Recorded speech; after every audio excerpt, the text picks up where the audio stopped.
سلام دوستای هنرمندم. امروز اومدم که با هم این پاپوش رو ببافیم. من قبلا این 3 تا بافتم، این طرحی که روش انداختم روی پاپوشم هم استفاده کردم. شما میتونین از هر طرحی روی پاپوشتون استفاده کنین و با ستتون هماهنگ کنین. بافت پاپوشمون رو شروع میکنیم. این پاپوش برای 7-8 ماه الی 1 سال مناسبه. 33 تا دونه سر میندازم. 2 3 4 5 6 7 8 9 10 11 12 13 14 15 16 17 18 19 20 21 22 23 24 25 26 27 28 29 30 31 32 33 تا دونه سر میندازم. نخمو محکم میکنم، کارمو برمیگردونم. پاپوش رو با رکم میبافیم، یعنی همیشه باید رجامون رو به زیر ببافیم. این رجا من ساده به زیر میبافم. از رج بعد مدلم رو شروع میکنم.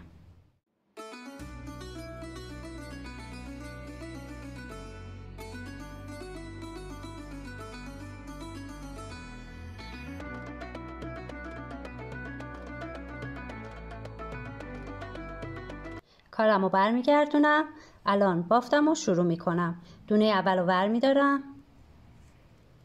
یه دونه ژوته بسته اضافه میکنم، یعنی نخ و دور دستم دور انگشتم میپیچم و به این صورت ور میدارم. یه دونه اضافه کردم. الان 15 تا رو ساده میبافم. رکن بافیه. 1 2 3 4 5 6 7 8 9 10 11 12 13 14 15. بعد از اینکه 15 تا دونه بافتم دوباره یه دونه ژوته بسته اضافه میکنم. این دونه وسط ماست. دونه وسطی رو میبافم، دوباره یه دونه ژوته اضافه میکنم. 15 تا دونمو دوباره میبافم. 1 2 3 4 5 6 7 8 9 10 11 12 13 14 15. ببینیم قرینه اون سمت 15 تا رو که بافتم یه دونه برام مونده. اینجا هم یه دونه ژوته میندازم و دونه آخرمو میبافم. کارمو که برمیگردونم این رج دوباره همه رو به زیر میبافم. ببینین اینو که برداشتم دونه اولمو برمیدارم. دونه دومم همون ژوته بود که اضافه کرده بودم. ببینین ژوته رو به صورت بسته میبافم که سوراخ نیفته و ادامه میدم تا آخر همه رو به زیر.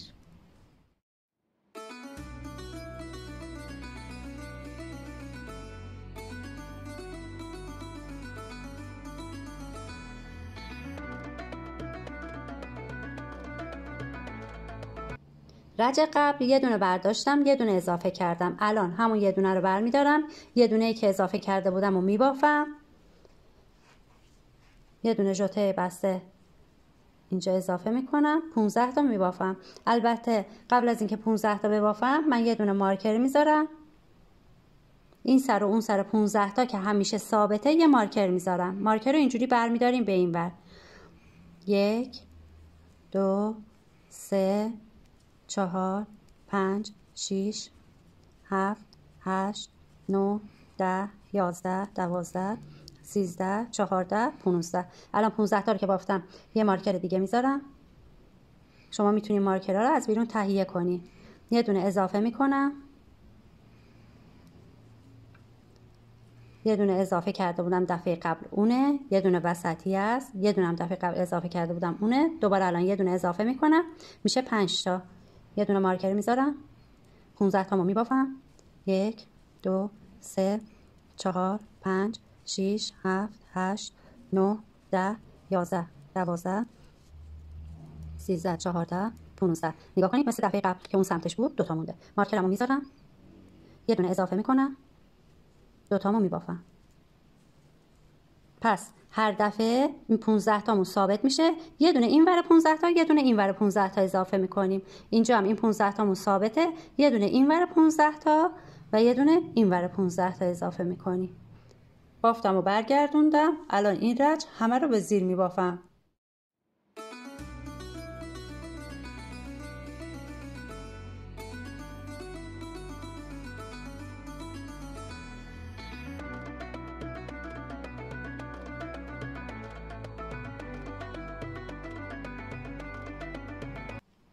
کارم رو برگردوندم.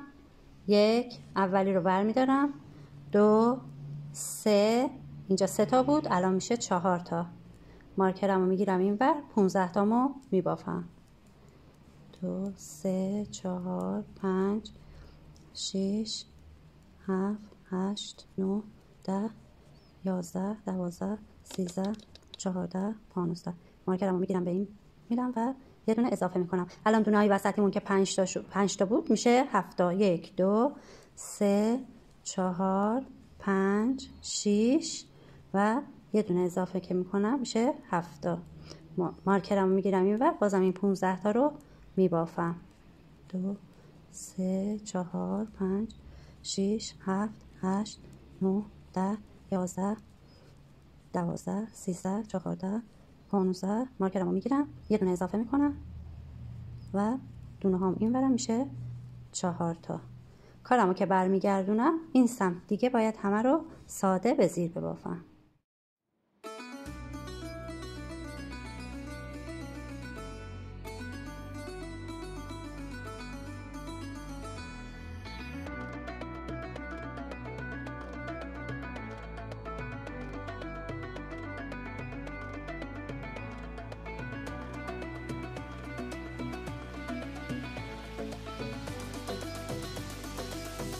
دونه اول برداشتم، 2 3 4 و این دونه رو که اضافه میکنم دونه‌مون میرسه به 5 تا دونه. مارکرم رو برمیدارم، 15 دونه‌مو میبافم. 2 3 4 5 6 7 8 9 10 11 12 13 14 15. مارکرم رو برمیدارم، دونه های وسطی که اضافه کردم میشه 9 تا دونه. این یه دونه، 2 3 4 5 6 7 8 و 9. بازم مارکرم برمیدارم، 15 دونم رو میبافم. 1 2 3 4 5 6 7 8 9 10 11 12 13 14 15. بازم مارکرم برمیدارم، یه دونه اضافه میکنم که این طرفم بشه 5 تا دونه. این یه دونمو، 2 3 4 5.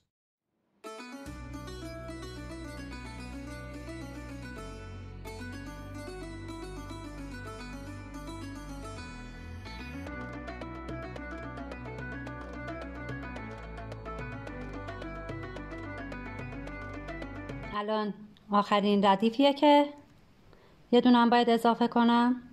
اولی رو برمیدارم، 1 2 3 4 5 2 5. یه دونه اضافه میکنم شد 6 تا. مارکرم رو میارم روی این یکی میلم و 15 تامو میبافم. بعد از اینکه 15 تا دونه رو بافتم دیگه وقتی مارکر میذاریم نیاز نیست بشماریم، راحت از این نظر.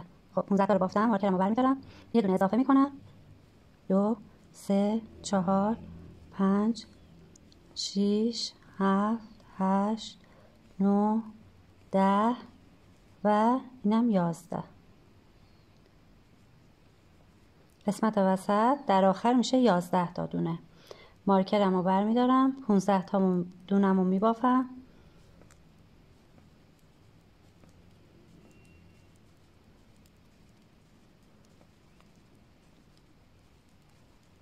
14 15. مارکرم رو برمیدارم، یه دونه اضافه میکنم، دونه ها میشه 6 تا. 2 3 4 5 6. دیگه اضافه کردنمون تموم شد. الان ما اینجا 1 2 3 4، البته این طرف 1 2 3 4 5 6 تا رج رکن داریم. ردیف بعد بهتون نشون میدم چیکار باید بکنیم.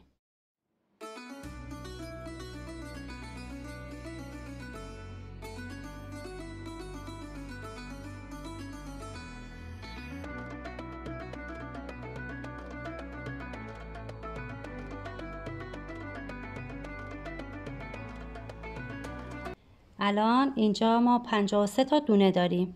باید این وسط اون جایی که 11 تا داشتیم یکی از اینا رو 2 تا یکی بکنیم که دونه هامون زوج بشه. بعد بهتون میگم چی کار میکنیم. الان این قسمت رو میبافم که دونه وسط رو 2 تا یکی کنم. دونه هامون باید زوج باشه که وسطمون ما یه دونه بافت میخوام بندازم. بافت 6 تاییه. به خاطر همین باید این سمت و اون سمت بافتم با هم قرینه باشه. پس باید بافتمون دونه هامون زوج باشه.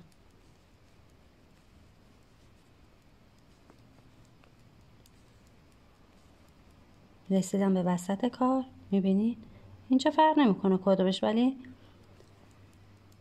دونه وسطی باشه بهتره. دیده نمیشه توی بافت. 2 تا رو یکی کردن یعنی این. یه دونه 2 تا رو برداشتم با هم میبافم. یکی شد. تا آخر رج میبافم. برمیگردونم بهتون میگم چیکار کنیم.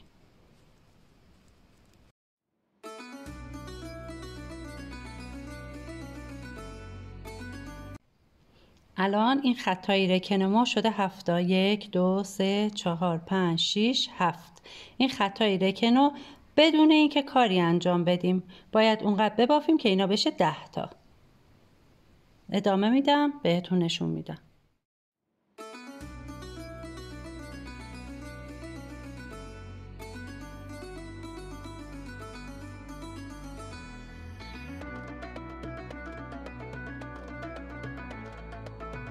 بافتم رسید به اینجا که 1 2 3 4 5 6 7 8 9 10. 10 تا خط رکن دارم. نگاه کنین این قسمت کفی کارمونه. اینجوری برمیگردونم دوخته میشه اینجا. اینجا قسمت جلوی انگشتای پای، اینجا قسمت پاشنه پای که به هم دیگه دوخته میشه و این قسمت ارتفاع این قسمت پای.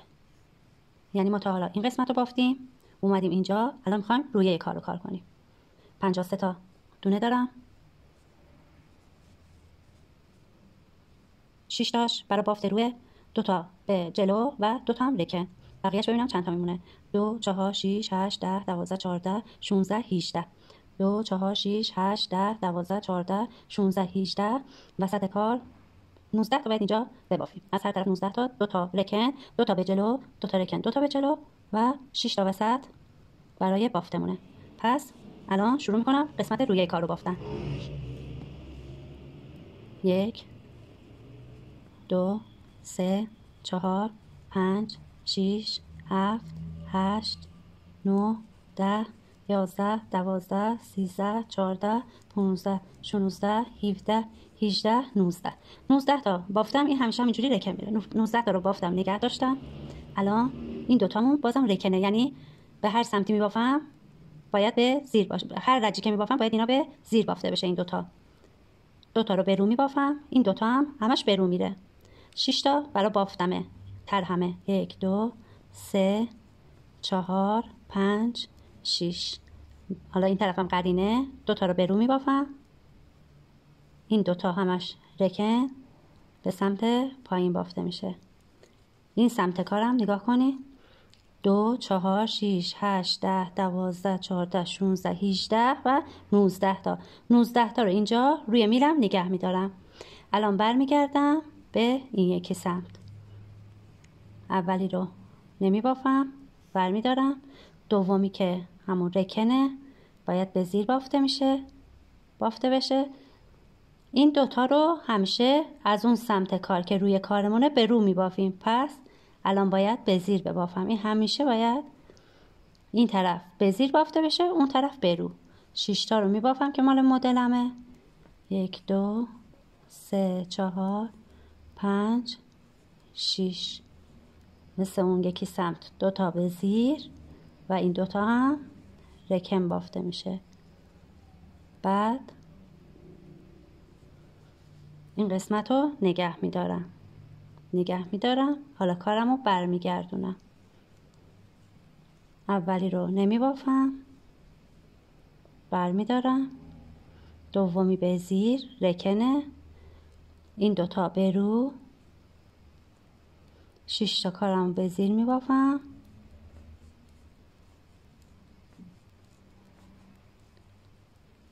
دو تا به رو، این دوتا هم که رکنه. نگاه کنید الان چیکار میکنم. یه دونه رو رکن و بافتم، دومی رکنم و با این یکی 19 تایی که داشتم با اولیش یکی میکنم.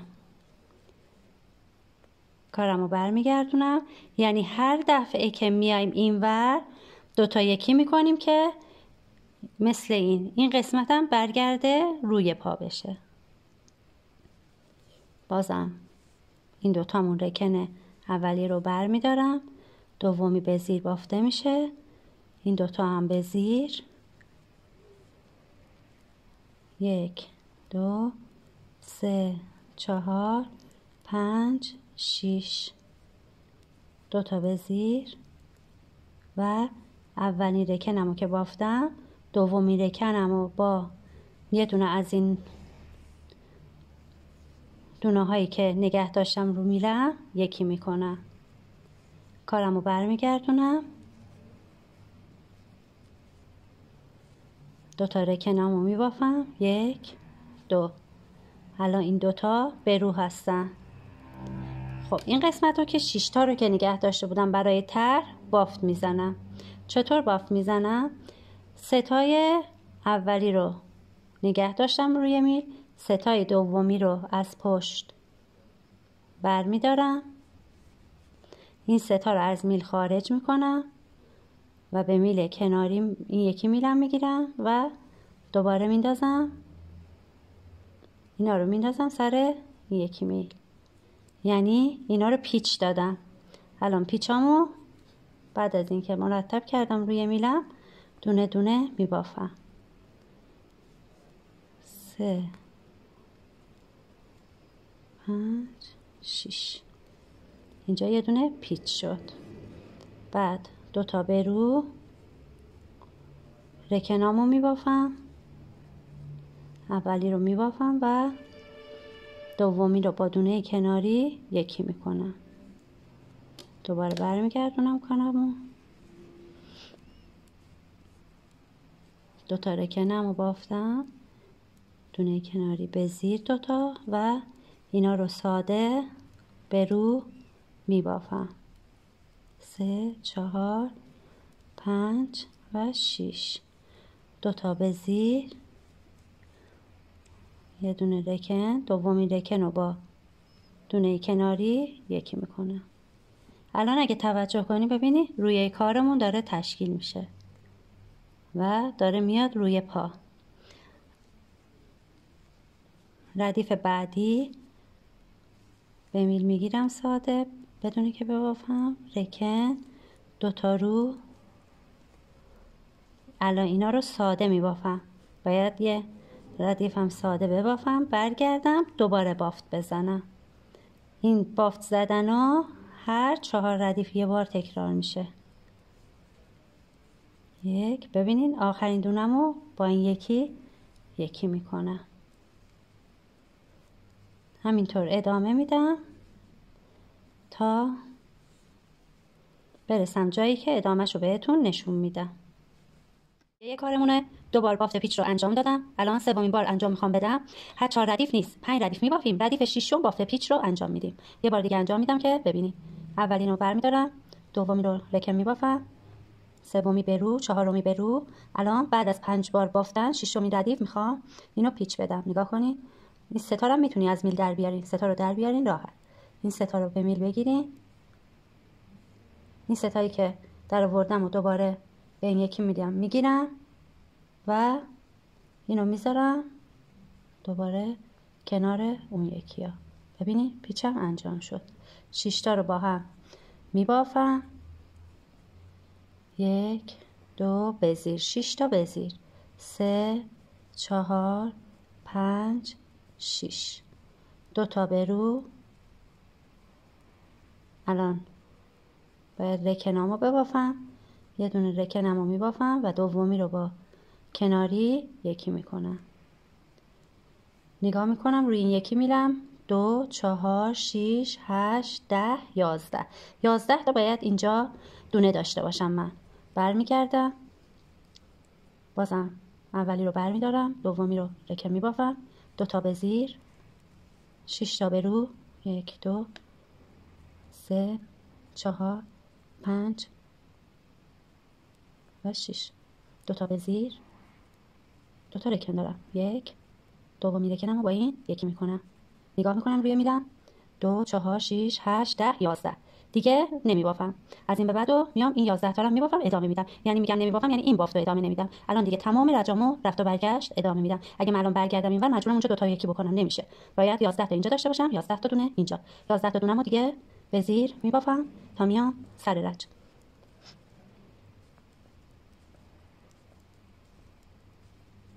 برمیگردونم روی یک کفشم کامله و قسمت کنار هاشم هر کدوم 11 دونه مونده. الان میرسم به این قسمت از بافتم. ببینید اینجا روی یک کفشم کامل شده تا این قسمت.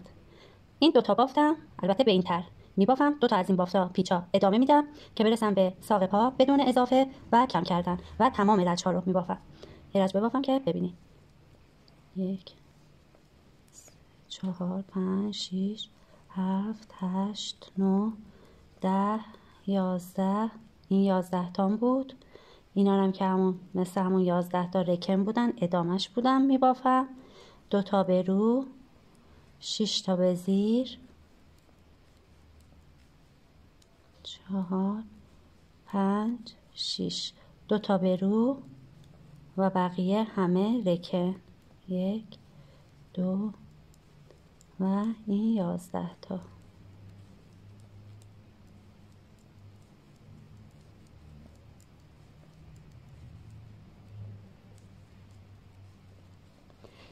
الان 5 ردیف این بافت وسط رو البته یه ردیفش رو بافتم، 4 ردیف هم که ساده بافتم بازم پیچ میدم. 2 تا از این پیچ ها هم میدم، 1 2 3 تا دادم. 2 تا پیچ هم ببافم میشه 5 تا پیچ. تا اونجا ادامه بدم بازم بهتون نشون میدم.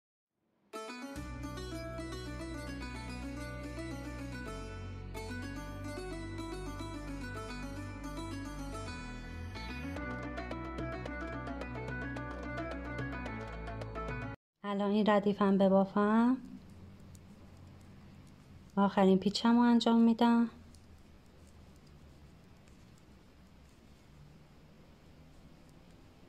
دو تا به جلو. الان این 6 تایی که دارم ببینین یه بارم بافت پیچ رو انجام میدم برای کسایی که بلد نیستن. 3 تا رو نگه داشتم. این از این میتونین از سر میل در بیارین. این یکی 3 تا رو به میل بگیرین و 3 تا دونه رو از جلو بردارین. این 3 تا دونه که از عقب برداشته بودم و میذارم روی میلم و پیچم انجام شد. 6 تا رو به زیر میبافم.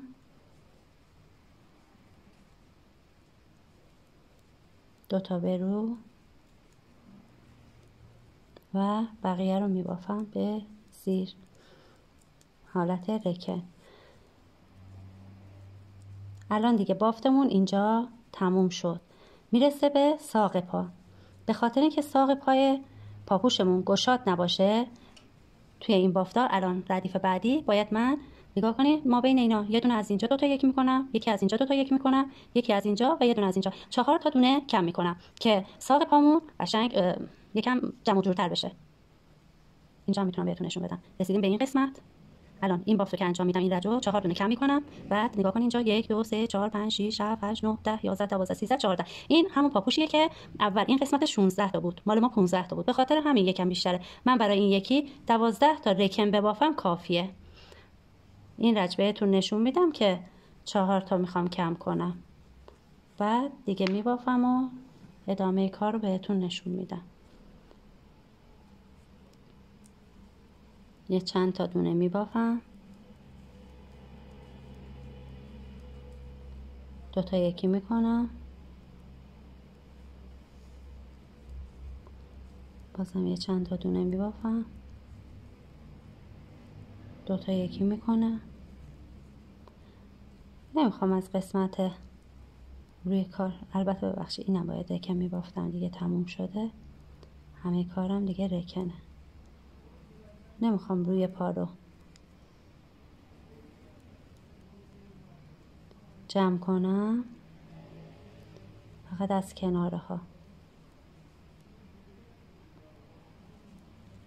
این دوتا رو یکی میکنم، یه چند تا دونه میبافم، بازم دوتا رو یکی میکنم، یعنی در جمع تو این ردیف من 4 تا دونه کم کردم.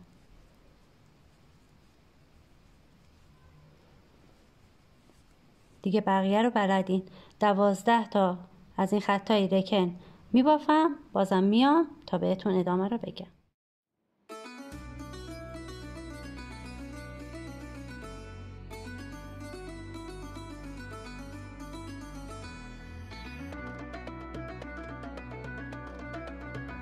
خب پاپوشمون رسوندم به این قسمت. الان نگاه کنین، 1 2 3 4 5 6 7 8 9 10 11 12. من 12 ردیف رکن بافتم.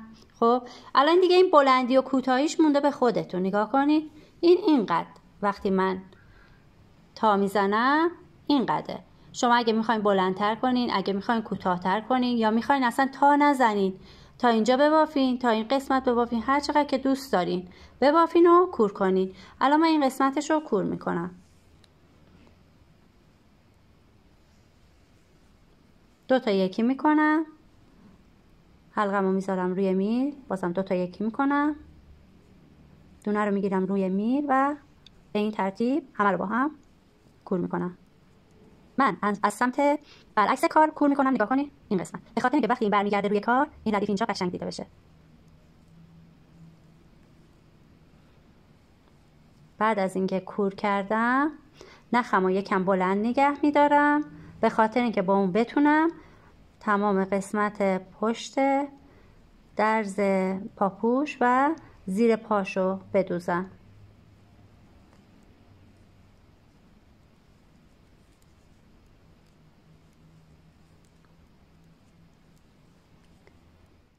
بافتم تموم شد، نخمو بلند کات کردم و داخل سوزن نخ کردم. الان میدوزم. این دوندونایی که از بافت رکنم هستش، نگاه کنین طرز دوختش رو، اینا رو کنار هم قرار میدم. یه دونه از این ور میدارم، یه دونه از این و میدوزم. دوباره یه دونه از این، یه دونه از این. قشنگ نگاه کنین اگه میبینید. یه دونه از این، یه دونه از این.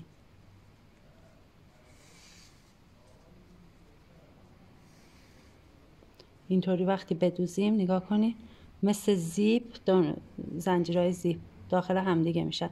اینجا رو میدوزم، میام قسمت پایین پا، این قسمت آخر رو میام بهتون نشون میدم. این قسمت کار رو دوختم همون جوری که بهتون گفتم، مثل دندونای زیپ یک در میون گرفتم. ببینید چقدر تمیز در اومد. من همیشه کار رو از رو میدوزمش. نگاه کنین حتی پشت کارمون هم اینه تمیز.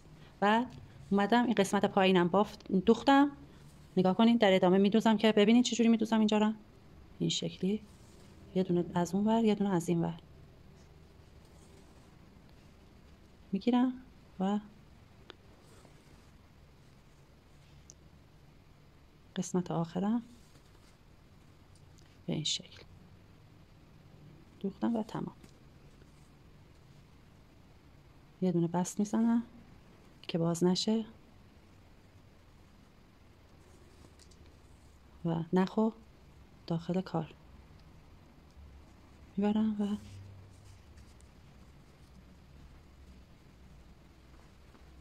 قسمت آخر گره افتاد. بعد اینجوری تمام نخمو میچینم به این شکل. الان کارو نگاه کنید، تا میزنم قسمتو،